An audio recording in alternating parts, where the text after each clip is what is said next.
चला घरी बनवूया आपण मँगो कुल्फी. त्याची रेसिपी सांगते. इथे मी 1 लिटर दूध घेतलेले आणि ते दूध मी चांगलं आता उकळून घेऊन आटवण्यासाठी ठेवणार आहे मी. त्याच्यामध्ये आता मी हे ड्रायफ्रूट टाकणार आहेत. त्यासाठी मी बदाम ओबडधोबड बारीक करून घेतलेले आहेत. पिस्ता घेतलेला आहे बारीक करून आणि काजू पण मी बारीक करून घेतले, म्हणजे काजू जरा जास्तच बारीक करून घेतलेले एकजीव होण्यासाठी. आणि आता दुधाला पण चांगली छान उकळी आलेली आहे. आता ते चांगलं उकळून आटवू द्यायचं आहे आपल्याला. त्याच्यात आता मी हे ड्रायफ्रूट टाकून घ्यायला लागले, बदाम टाकलेले. त्याच्यानंतर मी आता काजूचे जे पूड केली होती टाकली आणि पिस्ते पण जे ओबडधोबड केले होते बारीक ते पण टाकलेत. विलायची पूड टाकलेले. आता त्याला सारखं ढवळत राहायचं, कारण जर नाही हलवलं तर खाली करपण्याची भीती असते. त्याच्यामुळे जास्त हलवायचं, थोड्या थोड्या वेळाने हलवायचं आणि फुल गॅस करायचा नाही, मध्यम आचेवरच ते दूध चांगलं आटून घ्यायचं. आता आपल्याला दूध आटवायला टाईम लागणार आहे, कारण 1 लिटर दुधाचं आपल्याला चांगलं घट्ट होईपर्यंत. मी दुसरं काहीही टाकलं नाही, म्हणजे कोणी मिल्क पावडर ते टाकतात पटकन त्याच्यात घट्टपणा येण्यासाठी, पण मी नुसतं दूधच आटवणार आहे. त्यात फक्त ड्रायफ्रूट टाकलेत आणि मग बाकी मिल्क पावडर ते काही टाकलेलं नाही आहे. हाय हॅलो नमस्कार, मधुराज कुक अँड क्रिएशनमध्ये तुमचं स्वागत आहे.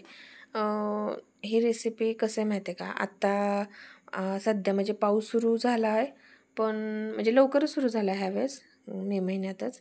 आणि आता पावसाने सध्या रेस्ट घेतलेली आहे, त्यामुळे थोडी गरमी सुरू झाली आणि आंब्याचा सीझन पण काही अजून संपलेलं नाहीत. आमच्या घरचे पण आंबे चालू आहेत सध्या आणि मुलगा आणि मुलगी फ्रीजला जाऊन कुल्फी किंवा आईस्क्रीम आहे का हे पाहण्यासाठी सारखं जातात. त्यामुळे म्हणलं तर चला घरचे आंबे पण आहेत तर मँगो कुल्फी करून पाहावी आणि तुम्हालाही ती रेसिपी दाखवावी. खूप छान झाली ती. आता इथे मी केशर आंबा घेतलेला आहे. तुमच्याकडे जो अवेलेबल आहे तो आंबा तुम्ही घेऊ शकता.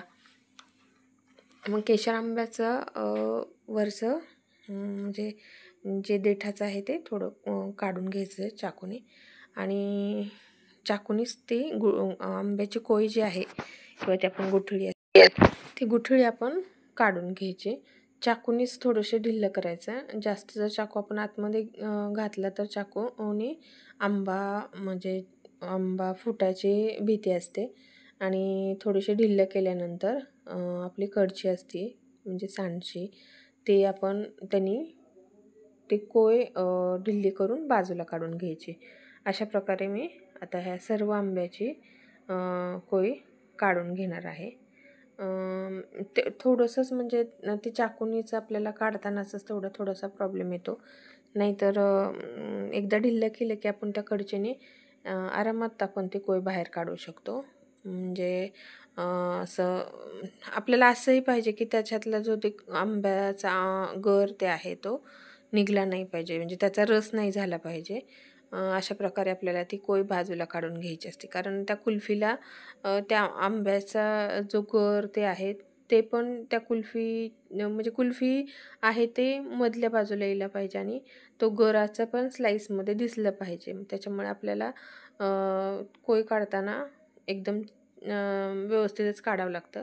आता मी त्या सर्व आंब्याच्या कोयी काढून घेतलेल्या आहेत आणि पोळी डब्यात मी ते आंबे ठेवून घेतलेत, कारण काय पडले तर त्याच्यातला रस बाहेर निघू नये म्हणून मी असं म्हणजे उभे करून ठेवलेले आहेत. आणि त्याच्यामध्ये आता ते जे आपले कुल्फी तयार केलेली आहे दुधाची ते त्यात मी ओतून, म्हणजे ते घट्ट दूध केलेलं होतं ते त्यात मी आता सर्व टाकून घेणार आहे. जेवढं बसतं ना तेवढं त्याच्यामध्ये फुल भरून घ्यायचं. आणि त्याच्यावर जर ते देठाचं जरी ठेवलं तरी चालतं, नाही ठेवलं तरी चालतं. म्हणजे देठाचं वरचं आपण कापून काढलं होतं चाकूने, ते झाकून जरी ठेवलं तरी चालतं, नाही ठेवलं तरी चालतं. मी ते आंबे पडू नये म्हणून पोळी डब्यात उभे करून ठेवलेले आहेत. मग त्याच्याऐवजी तुम्ही फुलपात्रात किंवा ग्लासमध्ये पण एक आंबा ठेवू शकता. मला म्हणजे ते वेगवेगळ्या ठेवण्यापेक्षा त्या पोळी डब्यात एकदम छान ठेवता आलं म्हणून मग मी पोळी डब्यातच ते आंबे उभे करून ठेवले. आता हे आपल्याला म्हणजे मी सकाळी केलं होतं आणि मग संध्याकाळपर्यंत एकदम छान कुल्फीसारखं घट्ट झालं आणि त्याचे स्लाईस पण छान झाले. त्याच्यामुळे किमान 8-9 तास तरी आपल्याला फ्रीजरमध्ये ठेवून द्यायचं असतं. जर तुम्ही रात्री केलं तर रात्रभर जरी ठेवलं आणि दुसऱ्या दिवशी जरी खाल्लं त्याचे स्लाईस करून तरीही चालतात. मी सकाळी केलं होतं म्हणून रात्री खाता आलं. आता ही मी 8-9 तासासाठी फ्रीजरमध्ये ठेवून देणार आहे आणि नंतर तुम्हाला काढून दाखवते त्याचे स्लाईस कसे होतात ते.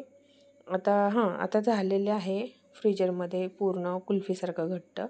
आता मी साल कटरनी त्याचं वरचं साल सर्व काढून घेणार आहे.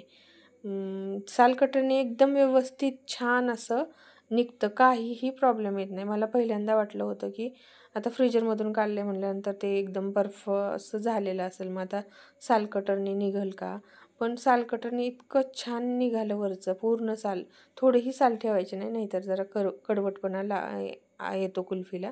त्याच्यामुळे एकदम प्लेन वरचं सगळं साल कटरने काढून घ्यायचं आणि मग त्याचे स्लाईस करून घ्यायचे. आता सर्व आंब्याचं मी ते साल कटरने काढून घेते आणि मग तुम्हाला त्याचे स्लाईस करून दाखवते. आता पहा, विकत्रीसारखा एकदम छान आपल्याला घरच्या घरी ही कुल्फी करता येते.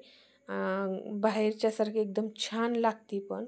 पहा किती छान अशीच असते आपली विकत्रीची सुद्धा मँगो कुल्फी आणि ती आपण घरी करू शकतो.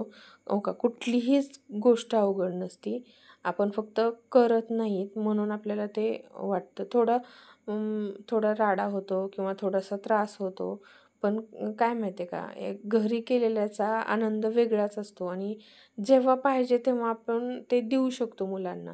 त्याच्यामुळे आणि माझ्या मुलांना तर खूप आवडली ही कुल्फी. एकदम छान झाली होती.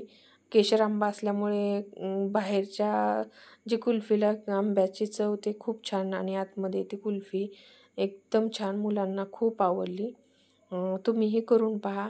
माझे आधीचे व्हिडिओ पहा, व्हेजचे नॉनव्हेजचे, आणि माझ्या चॅनलला लाईक करा, शेअर करा आणि सबस्क्राईब करा.